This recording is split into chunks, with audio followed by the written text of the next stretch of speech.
Eu tenho um tio, tinha, né? Infelizmente faleceu. Ele faleceu já com uns 90 anos de idade. Aí cada ano da vida dele ele deu um nome, né? Então ele fala que no ano que chove demais é o ano de revoltoso, o ano que era seco demais era o ano de pirilampo. Aí ele começava a contar a história de vida dele, aí ele falava o nome dos anos. Eu falei, não, tio, agora bagunçou tudo, que eu não sei mais que ano que foi.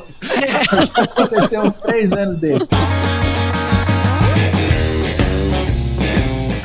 E aí, pessoa! Seja muito bem-vindo, muito bem-vinda ao Sumicast, o podcast oficial da Sumitomo Chemical, que tem como missão promover o bem-estar, oferecendo soluções sustentáveis para a produção de alimentos e a saúde da sociedade. E nesse episódio aqui, que é o primeiro de uma série que nós vamos falar sobre o El Niño, que é tão importante, a gente sabe que pode impactar bastante a produção agrícola no Brasil inteiro. E nesse episódio aqui nós vamos falar primeiro sobre os desafios do El Niño para a próxima safra. E para falar com a gente sobre isso, estou aqui com a Desirê Brandt. Falei certo, né, Desirê? Pode ser assim, Desirê Brandt, pode ser.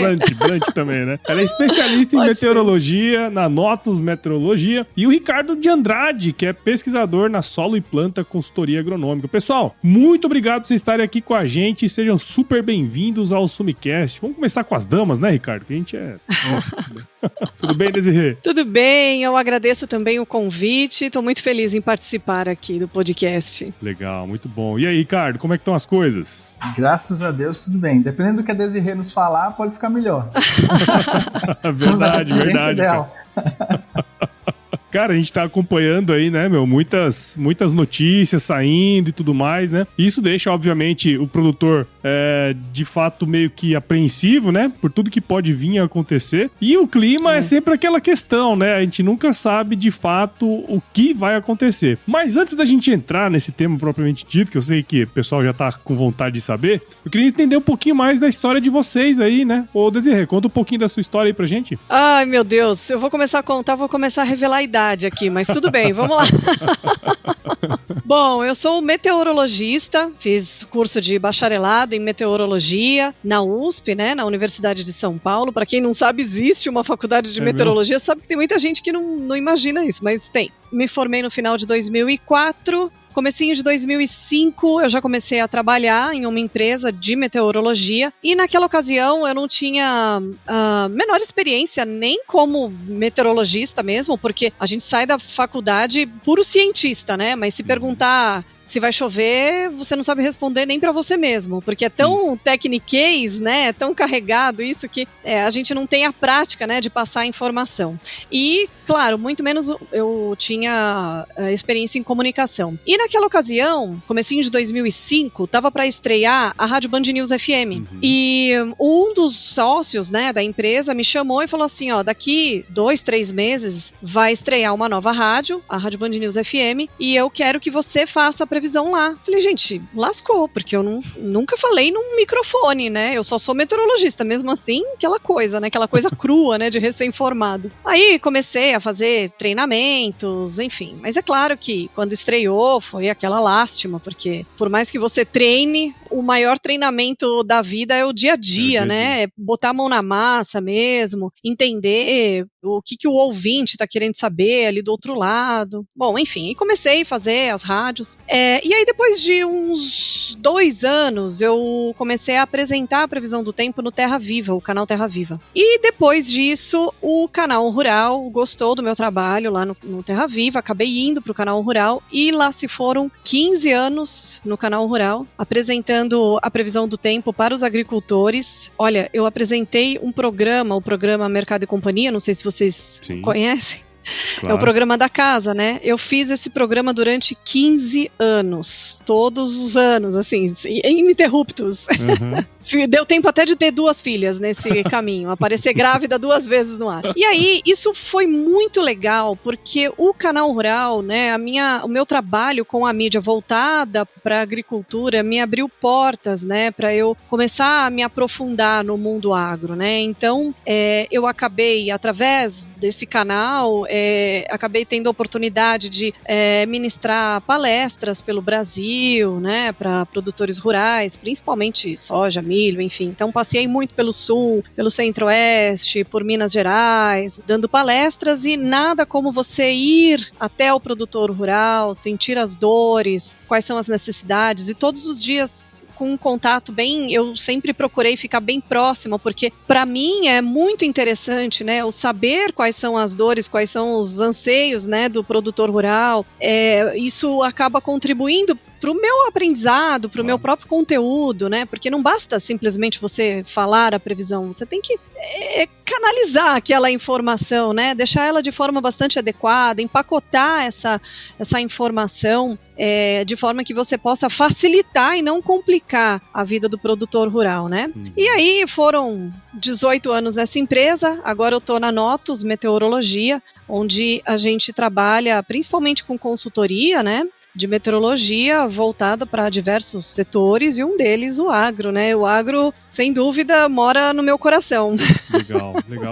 E você falou uma coisa muito bacana, né, Desirê? Porque assim, muitas vezes parece que é uma coisa que você não necessariamente precisaria estar ali junto com o produtor, né? Porque você vai pegar ali a previsão e seria teoricamente só falar, mas não é, né? Porque a hora que você consegue entender os meandros das coisas ali, até a sua comunicação fica melhor e é mais bem aceita pelo outro ali também, né? Exatamente, ele entende que eu tô realmente prestando atenção no que ele quer, no que ele precisa, né? E isso enriquece, é muito enriquecedor para ambas as partes, mas principalmente para mim, que acabo sempre, eu sempre falo, né, que todas as vezes que eu viajei para alguma cidade, para dar alguma palestra, minha bagagem voltava mais cheia, e cheia de conhecimentos, porque a conversa era mais estreita com o produtor rural, e sempre foi muito gratificante. Sem dúvida, legal. Bom, Ricardo, agora chegou a sua vez, cara. Conta um pouquinho aí da sua história pra nós, meu.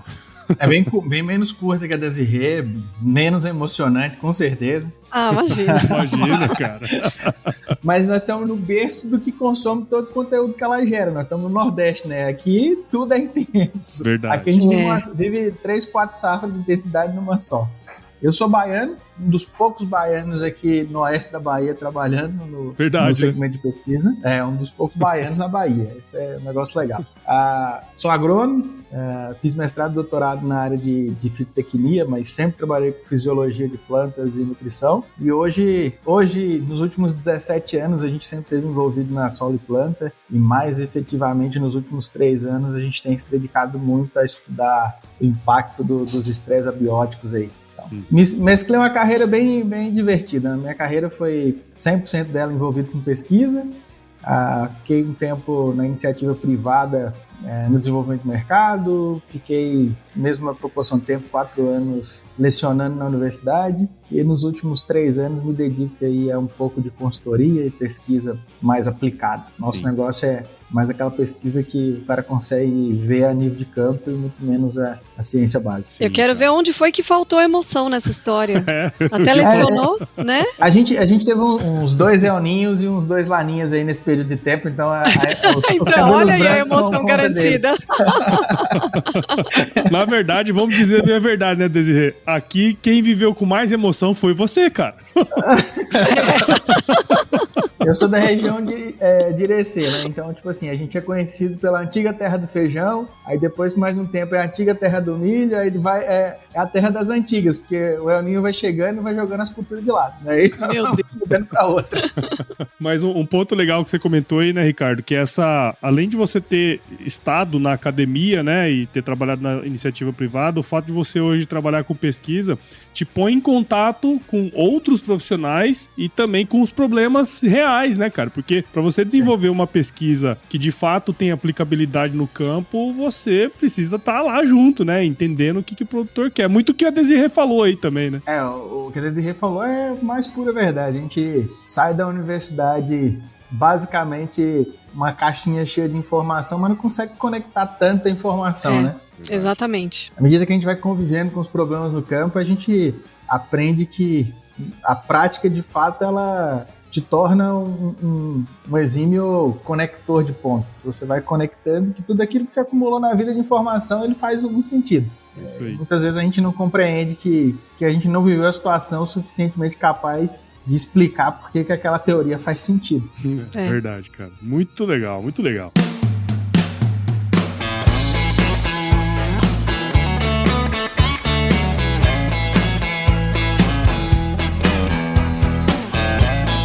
Bom, agora sim, vamos entendendo aí a história de vocês, é muito interessante, né? Porque a gente vai colocando aqui na nossa conversa. E um fato que eu queria puxar aí com a Desirê é assim, a gente tá aqui, né? Você tá aqui também, muito por conta dessa questão do El Niño, né? A gente tem aí uma grande possibilidade dessa próxima safra, 23, 24, a ter essa ocorrência desse fenômeno, né? E, obviamente, isso aí traz inúmeras consequências aí pro agro, né? No Brasil inteiro, na verdade. E eu queria, assim, pra gente começar a conversa aqui, Desirê, teria como você explicar pra gente os fundamentos, né, do El Niño, de que maneira que ele pode impactar a agricultura no Brasil como um todo, assim? Você pode dar um panorama pra nós? Claro. E eu acho muito importante essa oportunidade de eu poder explicar de maneira mais detalhada, de maneira mais clara, né, para o produtor rural, como que os efeitos do El Niño, como que o El Niño, né, vai influenciar nas condições climáticas agora para a próxima safra de verão, né, que sem dúvida vai ser totalmente diferente das safras anteriores. Até porque a gente tem visto muito na mídia, muita manchete, né, e manchete é um perigo, né, a manchete ela quer ser clicada, né, a tal da manchete caça-clique. Então, é o super El Niño, é o final dos tempos, sabe, e assustando, né, enfim.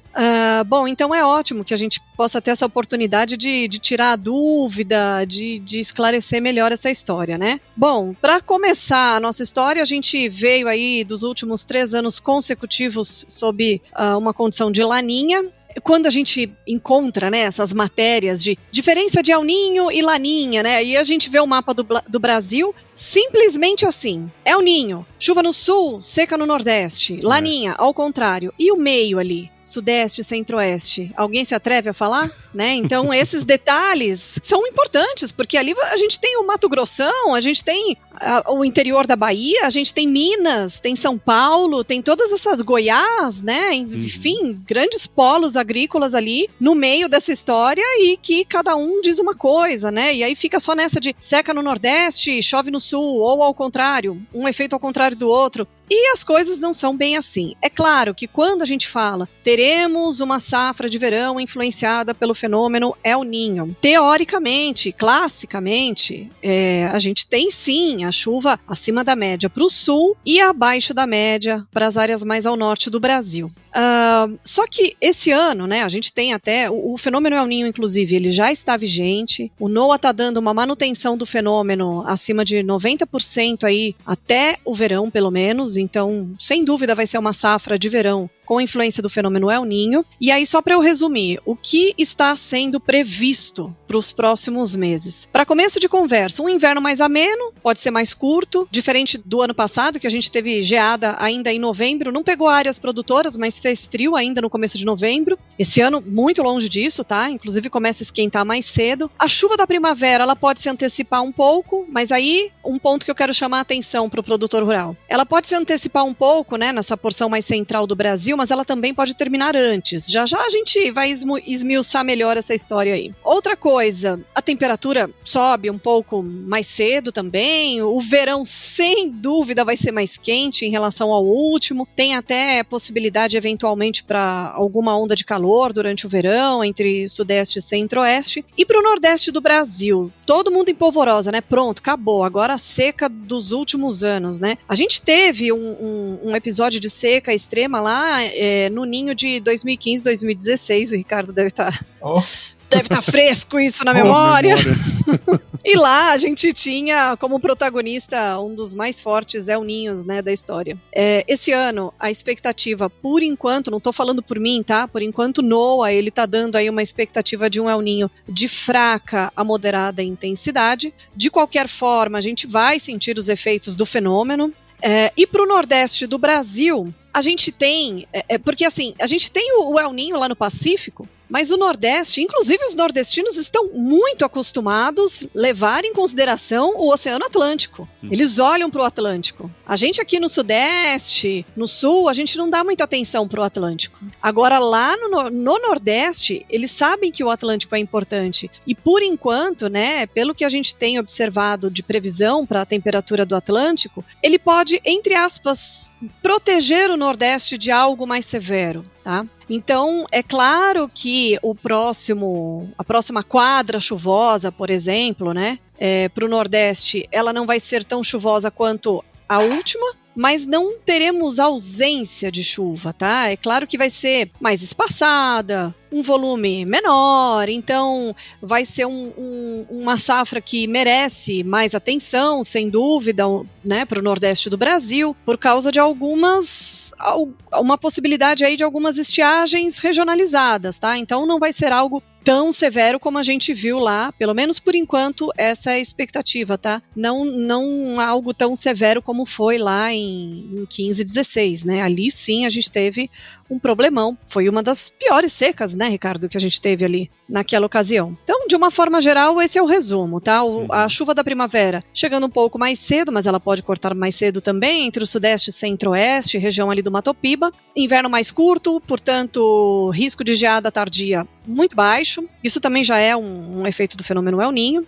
Chuva acima da média para o sul, abaixo da média para o Nordeste, para o Mato Piba, porém não significa ausência. Ela só não alcança a média histórica e vai merecer um pouco mais de atenção. Legal. Aqui no Nordeste a gente tem uma premissa interessante que é o nordestino tem isso, né? Se o mês de junho é muito frio, a gente já fica com medo que a seca vai ser grande. Mês de junho? O São João. Se o São João tiver meio quente, a gente fala, esse ano vai ser bom. Olha o São João aí como é que tá de boa. Olha só, eu vou procurar levantar uns dados para ver o sentido disso. Aí o pessoal fala assim, esse ano vai ser El Niño. Fala, cara, o mês de junho, do jeito que tá tranquilo, não vai ser ano muito seco. Um ano muito seco, o mês de junho derrete na Bahia. Que legal. Então a gente já fica associando. Então você tá falando, eu tô confortável. Não tô usando blusa no mês de junho, então ótimo. Olha aí, interessante. Olha que interessante, gente. Tem que fazer um levantamento, né, Desirê? Pra ver se faz sentido. Né? Gente, que legal isso. É a mesma coisa do dia de São José, né? Gente, olha, o Nordeste ele é encantador. E é uma pena que eu não tive oportunidade ainda de ir para a região do Mato Piba, viu, Ricardo? Já tô me convidando aquelas. O convite fica aqui pra você vir na Bahia. Vem pra Bahia. Autoconvidando. Não fui, infelizmente, mas eu acho assim, tem assim, histórias assim, encantadoras muito legais e que tem a ver com a ciência, quando a gente procura enxergar, por exemplo, o dia de São José, né, que, se chove no dia 19 de março, especificamente em Quixeramobim, no Ceará, é um sinal de que vai ser um ano bom de chuva, né, tem até uma música muito linda do Luiz Gonzaga, né, que ele fala, eu rezei tanto que agora tá chovendo demais, ele começa a se culpar de ter rezado errado. Como chama essa música? Eu esqueci. Meu Deus, gente. É uma música maravilhosa. Depois eu lembro aqui. Mas é uma música muito legal. E eu falo assim, gente, é o Laninha. Não é que ele rezou muito, é o Laninha. Entendeu? Então, nossa, é muito interessante. São histórias muito interessantes. As crenças, popular, né? Que no fim das contas a gente vai ver, tem a ver com a ciência. É muito legal. A música é Súplica Cearense. Letras de Fagner com interpretação de Luiz Gonzaga. O conhecimento popular que, na verdade, faz todo sentido. É uma observação que já vem de muitos anos, né? Sim, e gente, por exemplo, na praia, eu gosto de conversar com o pescador. É claro que ele sabe do clima ali da região dele, mas é muito interessante. Ele sempre tem algo, assim, de interessante para contar. Legal. Eu tenho um tio, né? Infelizmente faleceu. Ele faleceu já com uns 90 anos de idade. Aí cada ano da vida dele ele deu um nome, né? Então ele fala que no ano que chove demais é o ano de revoltoso, o ano que era seco demais era o ano de pirilampo. Aí ele começava a contar a história de vida dele, aí ele falava o nome dos anos. Eu falei, não, tio, agora bagunçou tudo, porque eu não sei mais que ano que foi. Aconteceu uns 3 anos desses. Mas esse ano, tipo assim, eu acho que a angústia de se falar o termo El Niño pra nós já é um negócio meio que já espanta de cara. Então, eu acho que até acho que a gente ainda vive um pouquinho de retração de investimento em função do medo do El Niño. A gente vê que, assim, existem outros motivos, obviamente, mas existem alguns produtores que estão em zonas muito mais de risco aqui dentro da Bahia, que você vê que o cara tá meio que esperando um desenho para ele saber mais ou menos para onde que ele vai. E eu também concordo contigo, acho que não vai ser um ano limitado. Todo ano tem suas dificuldades aqui, mas eu acho que é um ano que também não tende a ser tão agressivo em termos de danos quanto o pessoal tem falado. Sim. E o legal também, né, da gente trazer a Desirê justamente pra... Porque assim, às vezes a gente fica vendo, ó, se você entrar em todos os sites que fala sobre isso, né, fala de uma maneira que é meio catastrófica, né, mas quando a gente começa a entender um pouquinho melhor, né, Desirê, a gente consegue fazer planos. Eu acho que esse é um grande lance que eu até queria puxar aí com o Ricardo isso aí. Porque assim, óbvio, a gente tá falando do El Niño, ele tem diferentes diferentes eventos que vão acontecendo dependendo da região, das regiões, né, onde tá localizado aquilo ali. Mas eu queria entender, Ricardo, baseado em toda a sua experiência, cara, quais tipos de estratégia o produtor, ele pode... Assim, a gente tá aqui falando um negócio que provavelmente vai acontecer, então quais estratégias ele pode utilizar para enfrentar situações relacionadas a esse evento, né? Vai ter mais seca, veranico em algumas regiões, vai ser mais chuva em outras, cara, mas quando que a gente... Que estratégias, né, o produtor pode trabalhar previamente para tentar mitigar ao máximo isso aí? Essa sua pergunta ela é super interessante, porque assim, parece que tipo, você vai criar um monte de estratégias para cada situação. Na verdade, a mesma estratégia que a gente usa para lidar com chuva demais, com seca demais, é a mesma. Quem paga o preço no clima mais seco ou no clima muito mais chuvoso é aquele cara que não fez o dever de casa para nenhuma das situações. Então, esse é o primeiro ponto. Tipo assim, a estratégia para um ambiente de veranico é a mesma do ambiente extremamente chuvoso. O ano passado, por exemplo, para nós, o começo de cultivo foi extremamente chuvoso e as regiões que foram muito chuvosas foi extremamente catastrófico. Acho que a gente produziria muito melhor no El Niño severo do que foi nas algumas regiões muito chuvosas no ano passado. Então, assim, o preparo do solo, a rotação de culturas, esse manejo de não ter o solo compactado, isso aí é básico em qualquer ambiente. Então, eu acho que esse é o principal desenho que as pessoas têm que entender. Ó, o dever de casa, o feijãozinho com arroz, ele precisa ser feito em qualquer ambiente, não é porque vai vir El Niño, não. Se viesse um Laninha severo também, a gente precisaria ter feito esse dever de casa. Mas para a condição de possível El Niño moderado ou um possível El Niño severo, a gente precisa investir em tecnologia. O que a gente vê, por exemplo? O pessoal vê o El Niño, aí fala, não, porque o potencial vai ser limitado. É nessa hora que quem faz investimento consegue manter ativo, com produções médias boas, mesmo no ano ruim. É o cara que consegue manter a rentabilidade dentro das áreas no ambiente ruim. Então, acho que a principal dica para o cara é assim, ó, é o ano de El Niño. Se você tem condição, não reduz o investimento. Faça um investimento mais estratégico, que isso, com certeza, vai fazer com que você seja o cara que, na média, produziu a maior média no ano de El Niño. Então, esse é um cenário possível. Outra coisa a gente tem visto nas pesquisas e mostrando muito fortemente que a gente vinha muito no advento de um perfil do solo químico. Aí depois que a gente construiu o tal do perfil químico de solo, aí veio o perfil físico, e aí a gente começou a usar muita cultura de cobertura. No nosso cenário do Nordeste, a principal é a braquiária. Na região Sul aí já tem outras culturas de cobertura. E mesmo no ano bom, somente esses perfis químicos e físicos não têm demonstrado os máximos potenciais produtivos. A gente vê que o componente biológico tem sido meio que um ativador de toda essa estrutura. Então a gente vê que, por exemplo, no ano de El Niño, estratégias de uso de micro-organismos, ou pelo menos a promoção desses micro-organismos no solo é fundamental. Então, assim, melhorar a microbiota como um todo é fundamental, utilizar produtos que facilitem a sobrevivência das plantas num ano de restrição hídrica é fundamental. A gente vê, por exemplo, surgiu aí uma tecnologia nacional que foi Bacillus aryabhatae, foi uma tecnologia importante. Depois a gente veio com o advento das micorrizas, que tem um potencial de uso altíssimo, que tem agregado muito em áreas de déficit hídrico. Então, acho que o conjunto da obra aí é fazer o perfil físico, químico e biológico e dar dinâmica a esse sistema. Aí a gente consegue conviver com El Niño, Laninha, e a variação de clima vai impactar muito menos no nosso sistema produtivo. Sim, sem dúvida, cara. Eu acho que esse é o ponto, né? Porque, assim, à medida que a ciência vai avançando, né? Se a gente pegar aí no passado não muito distante, parâmetros físicos e químicos, eles são, teoricamente, mais fáceis de ser mensurados, né, cara? Então, assim, se de 1 a 10 é o ótimo, se você tiver ali dentro daquele parâmetro, beleza. Mas o biológico, né? Biológico é uma coisa que tá sendo, assim, por mais que a gente saiba que existe, é um negócio que tá sendo meio que descoberto agora, né? Começando a ter parâmetros agora. Não sei se é isso, nas suas pesquisas, você tá enxergando isso aí também, cara. Assim como deve ser o desafio da Desirê, é mostrar uma visão de futuro, porque, assim, a previsão, o cara quer que ela vá lá e acerte o olho da mosca. Não é assim, né? Você tem indicadores, esses indicadores desenham o cenário, esse cenário muda, o indicador muda, o cenário muda, né? O biológico também é igual, como é uma coisa que é difícil visualizar, na maioria das vezes ele é até invisível a olho nu, então a gente tem uma dificuldade muito grande de fazer com que as pessoas compreendam que aquela substância invisível ela é basicamente o ativador de todo um sistema de produção que tem o máximo de sustentabilidade. Uhum.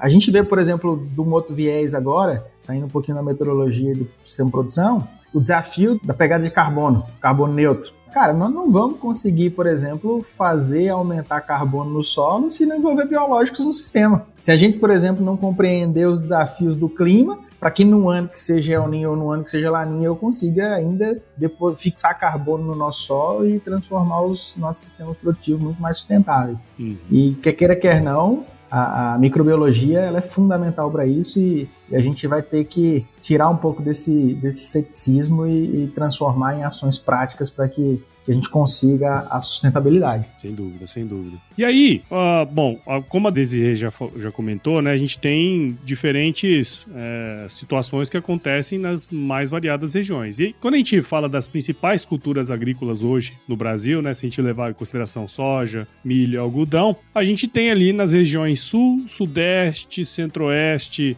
e Matopiba, Pará também, né? Matopiba, Pará, não sei. A maior representatividade considerando a produção total. Ele tá concentrado, né? Eu falei o Brasil inteiro, mas tá nessas regiões, né? Mas no que diz respeito aos efeitos do El Niño e possíveis estratégias de manejo que a gente pode utilizar, como que a gente pode trabalhar esse planejamento? Eu queria dizer, se você pudesse ir falando por região, sabe? O que pode acontecer, assim, de uma maneira mais específica. É claro que a gente está de olho na próxima safra de verão, mas eu já adianto que a gente vai sentir para o sul do Brasil, né?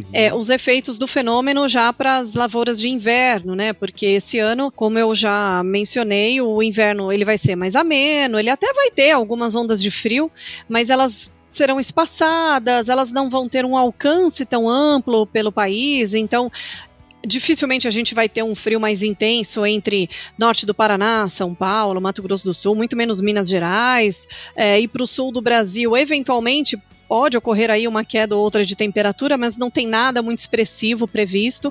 Além disso, essas ondas de frio elas já começam a perder intensidade entre final de agosto e setembro. Ainda pode fazer frio, mas já começa a diminuir o risco de geada e diminui o risco até para geada tardia, né? Em relação à chuva para o sul do Brasil, a expectativa é da chuva ganhar força, ficar acima da média. Os mapas, eu uso bastante o modelo europeu, né, de previsão, e já apontando para chuva acima da média, principalmente entre outubro, novembro, setembro já tem também, e aí o que o El Niño faz também, né? Um dos efeitos do El Niño é no que diz respeito à qualidade da chuva, né? E como a gente tem uma expectativa de um volume intenso de chuva para o fim do ano no sul do Brasil, combinado com temperaturas mais altas, essa combinação, né, de temperatura alta e chuva forte, isso pode resultar, pelo menos na maioria das vezes, né, ou em grande parte aí das vezes, em chuva em forma de tempestade. Isso principalmente no interior do Rio Grande do Sul. Então é uma chuva que ela é proveniente de nuvens muito carregadas. Não sei se vocês já ouviram falar dos CCMs, né, que são os complexos convectivos de mesoscala. Eles são comuns de se formarem durante a primavera e eles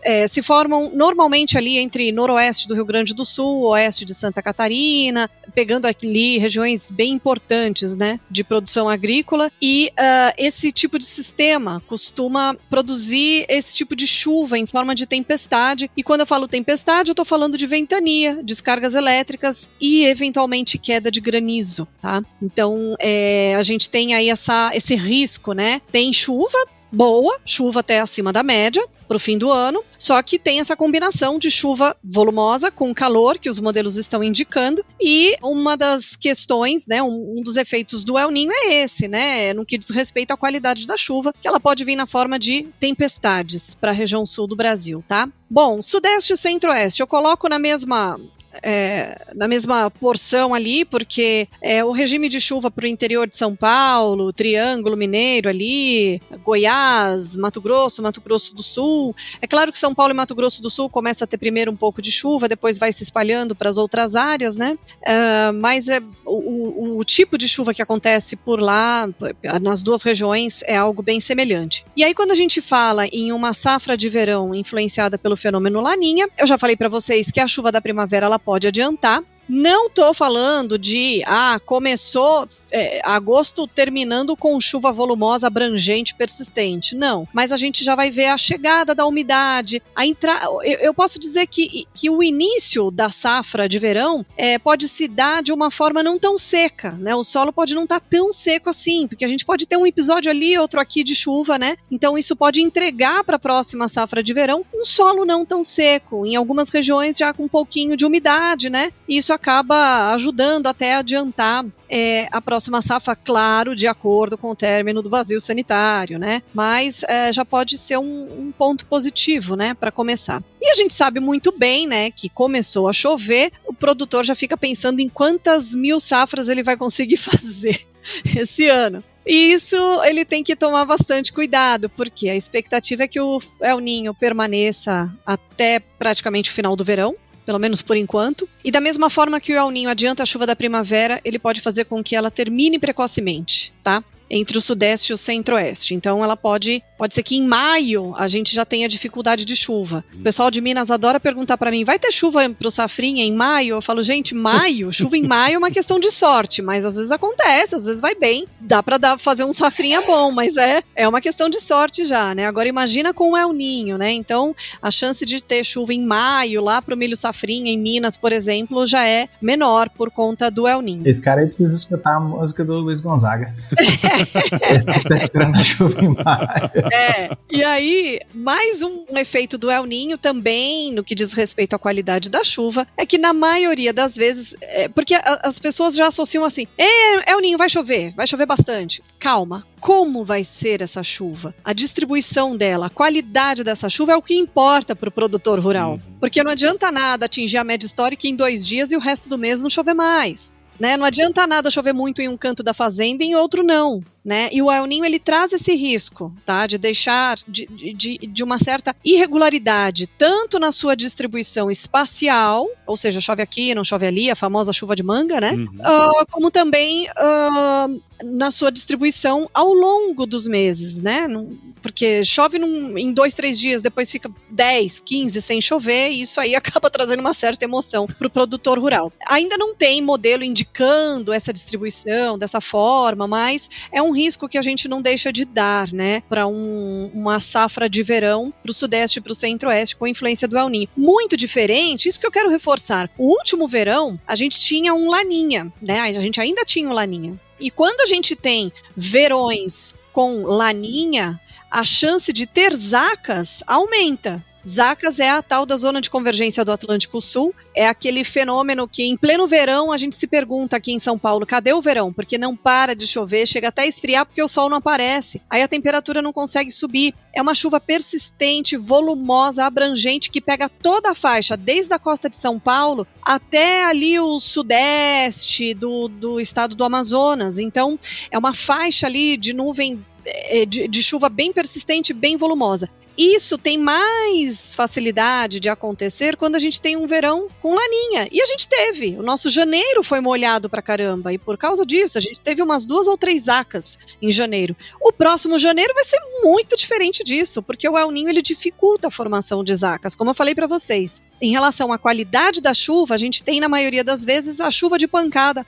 A famosa chuva de manga, né? E aí pro Nordeste, vamos ao Nordeste. O Nordeste do Brasil que ele tem 3 regimes de chuva, né? Só pra deixar mais emocionante o negócio. Pra deixar mais emocionante, ele tem 3 regimes de chuva. Agora, no meio do ano, a gente conta com as famosas ondas de leste, né? Que molham ali a faixa leste do Nordeste. Um pouquinho mais pro fim do ano, a gente tem as trovoadas, que aí é uma chuva proveniente da umidade da Amazônia. Então, ela começa... Pega uma topiba, tá? É a chuva que pega uma topiba. Primeiro ali, entrando pelo oeste da Bahia, sul do Maranhão, Piauí, toda aquela região.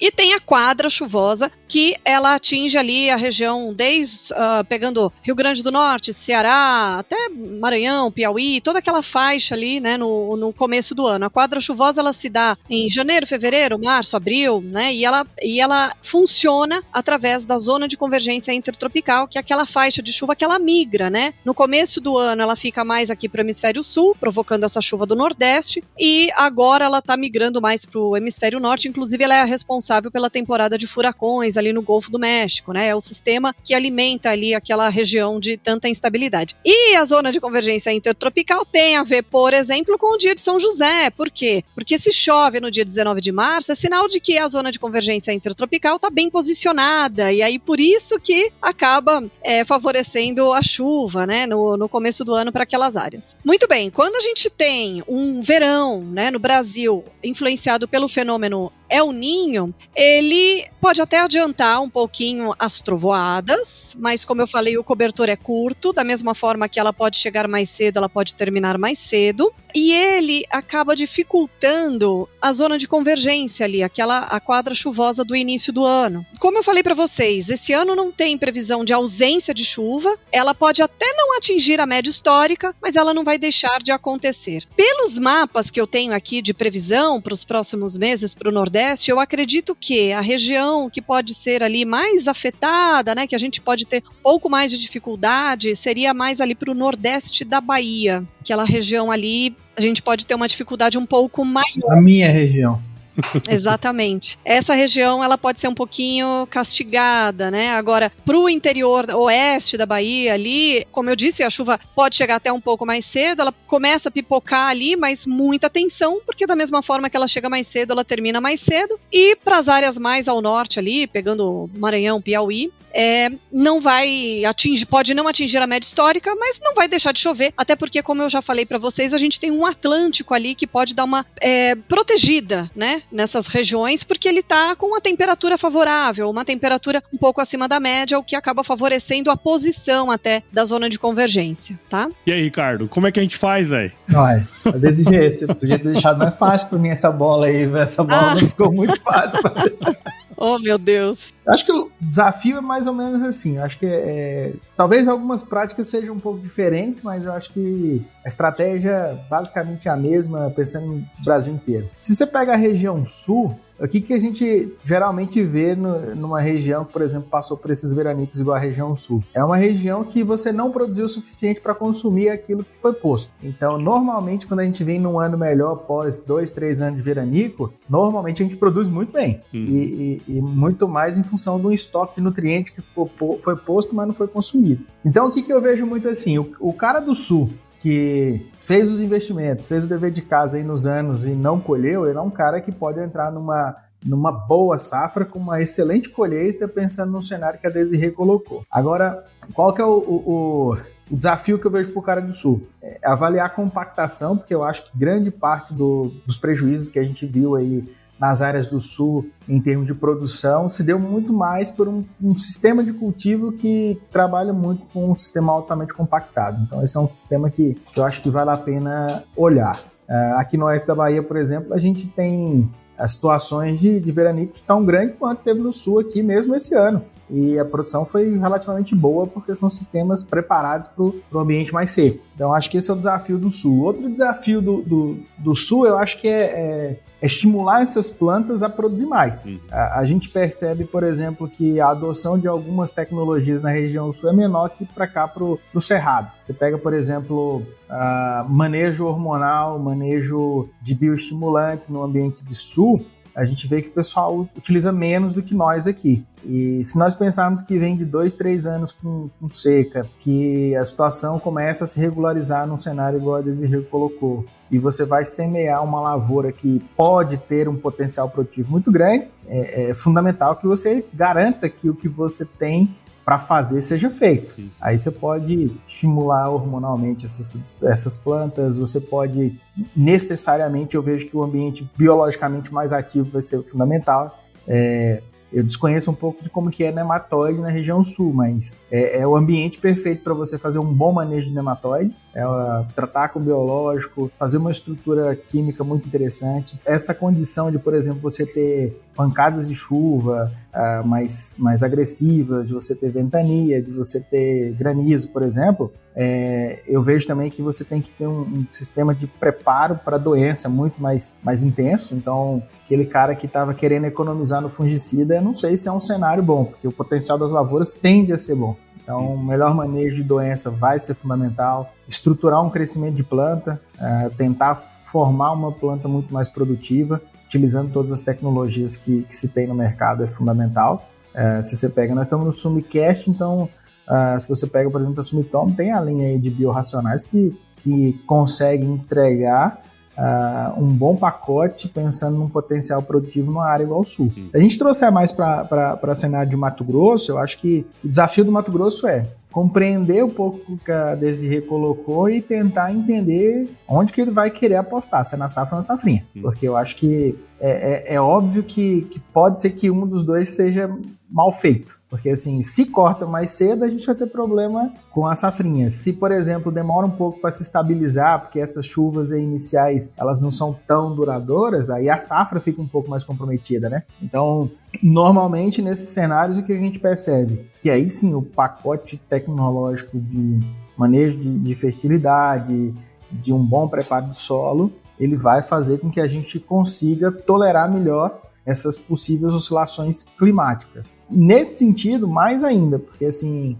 o Mato Grosso, por ter uma constante de chuvas melhor que nós, a gente percebe que o perfil do solo deles é muito menor construído que o nosso. Então, é um ambiente para você nutrir essas coberturas vegetais quando possível, é um ambiente para você trabalhar muito mais forte o ambiente de construção do sistema radicular. Naturalmente, como se chove mais, normalmente a gente vê que o desenvolvimento do sistema radicular lá é menor do que para cá. Então, tentar investir no desenvolvimento do sistema radicular, manejos em que você consiga fazer com que essas raízes se desenvolvam melhor, é o melhor cenário pensando em driblar um pouco essas oscilações de clima.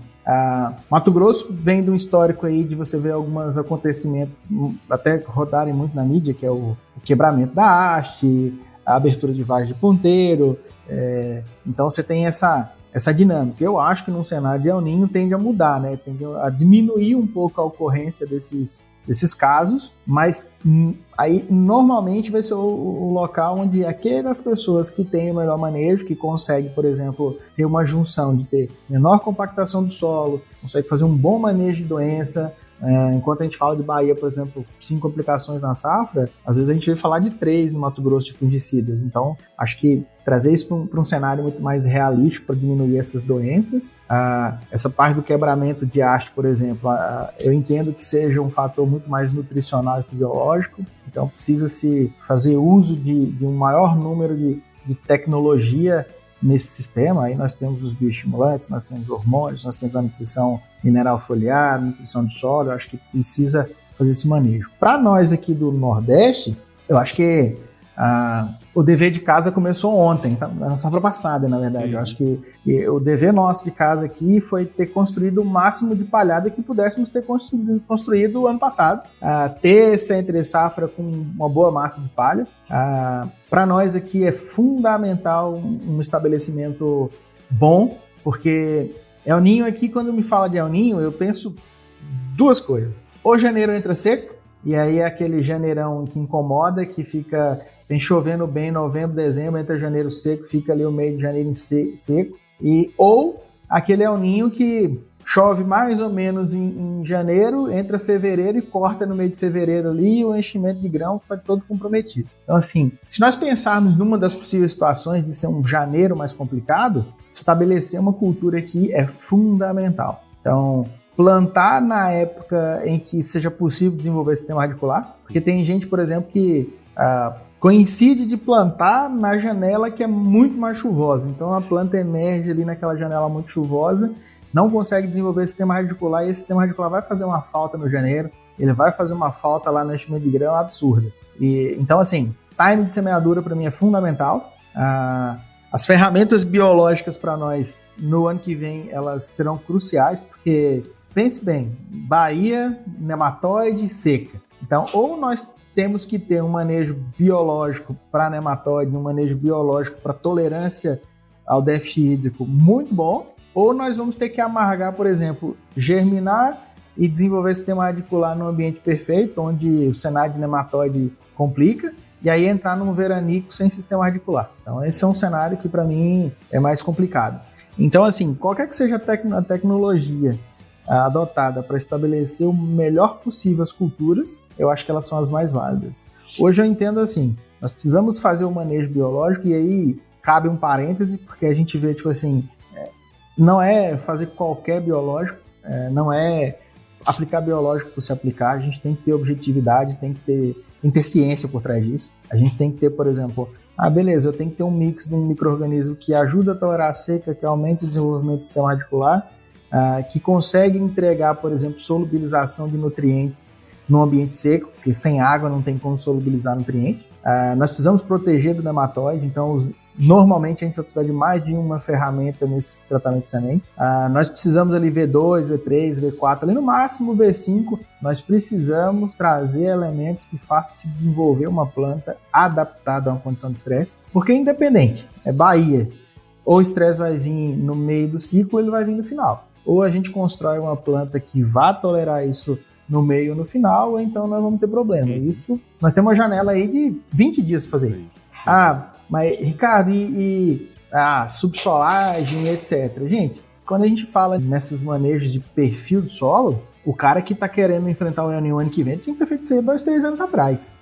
Esse cara que quer ter a receita de bolo pro ano que vem, cara, ele não vai encontrar a receita de bolo, ele não vai encontrar nenhuma ferramenta que seja efetivamente eficaz, ele vai ter métodos paliativos extremamente drásticos, que no médio prazo chega até a ser um pouco insustentáveis, porque, por exemplo, a gente já teve experiência aqui, por exemplo, de mexer no solo no ano próximo do El Niño. Aí dá aquela chuvarada intensa ali, outubro, novembro ou dezembro, e aí a gente, nesse período curto de 2, 3 meses, a gente compactar de novo a área, e no outro ano a gente tem que fazer um manejo de novo. Então, enquanto aquele cara que vem fazendo a rotação, que vem trazendo a palhada no sistema, uma braquiária, um milheto, etc., ele consegue ter uma sustentabilidade melhor no sistema, ou uma resiliência melhor desses sistemas. Então, acho que isso é fundamental. Um outro ponto é assim, a gente vive uns manejos que a gente elenca qual que é o elemento do manejo. E vou dar um exemplo hipotético aqui. Eu selecionei o meu manejo para ferrugem da soja. Só que a gente sabe que no ano de El Niño,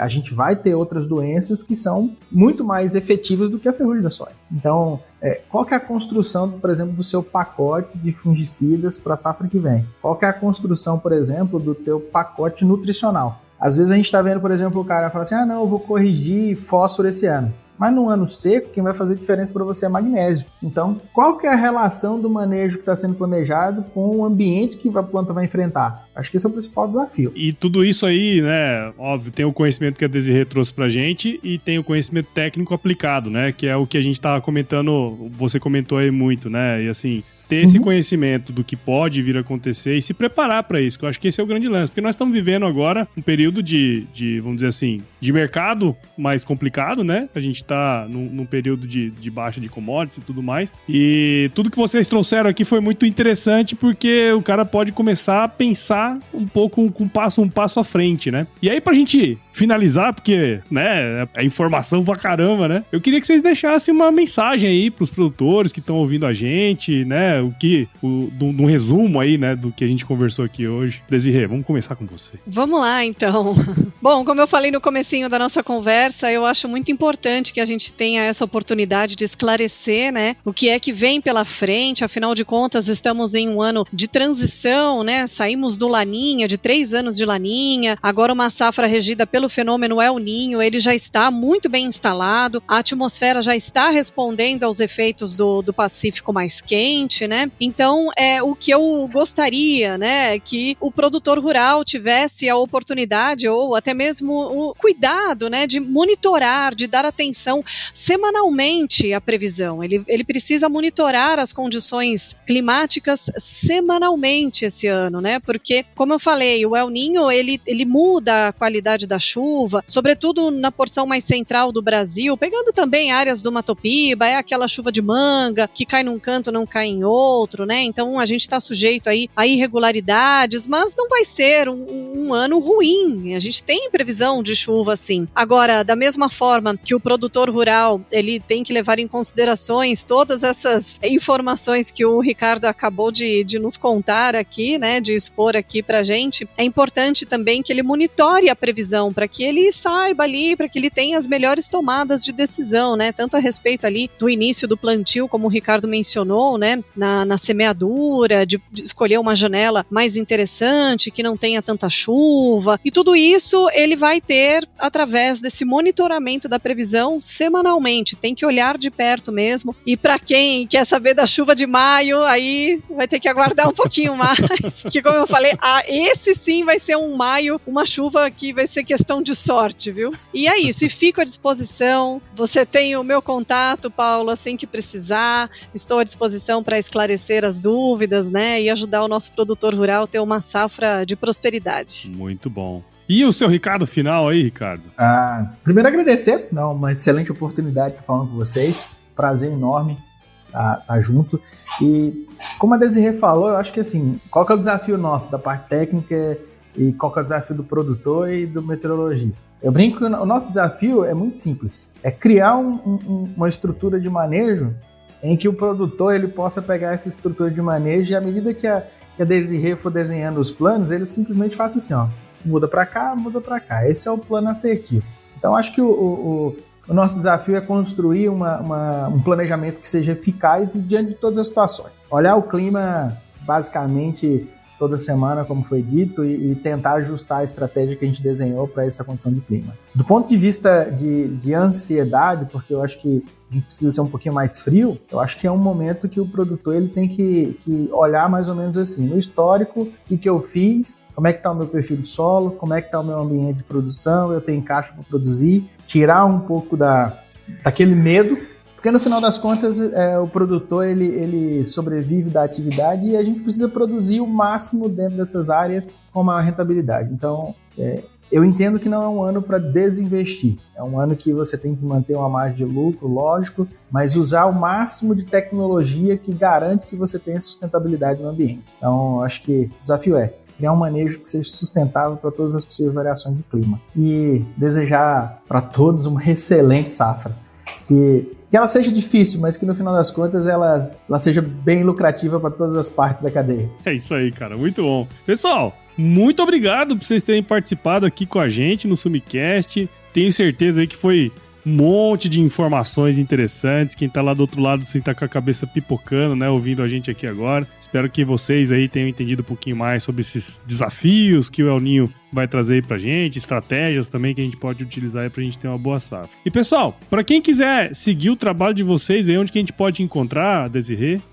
A gente tem a nossa página no Instagram, no LinkedIn, que é Notus com 2 T's, Notus Meteorologia nas redes sociais, e me encontram por lá também, né, que eu tô ali mencionada ali, sempre aparece algum vídeo meu semanalmente, às vezes também aparece alguma coisa a respeito do agro, então Notus Meteorologia, Notus com 2 T's. Muito bom. E você, Ricardo? Eu tô no LinkedIn, no Instagram, a gente se encontra lá, Ricardo de Andrade, a Solo e Planta também está lá no Instagram, então na plataforma do Instagram e LinkedIn a gente pode conversar e vocês podem acompanhar os materiais que a gente também tem publicado lá como divulgação da nossa ciência e nossa pesquisa. É isso aí, muito bom, vai estar tudo aqui na descrição desse episódio. E para você que ouviu esse episódio aqui até agora, tenho certeza que você, tanto quanto eu, aprendeu muito. Então considere compartilhar esse episódio com alguém que vai se beneficiar desse conteúdo. O podcast ele cresce na medida em que você participa junto com a gente desse processo aqui, tá bom? Então siga o Sumicast em seu agregador de podcasts favorito e acompanhe também os episódios lá no AgroResenha Podcast. Siga a Sumitomo Chemical nas redes sociais, basta procurar lá por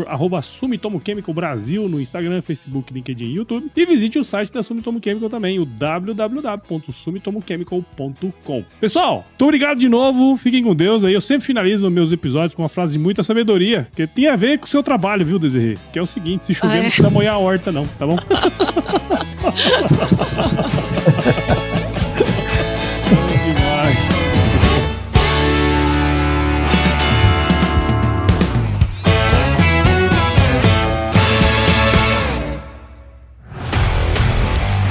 E aí, você gostou desse podcast?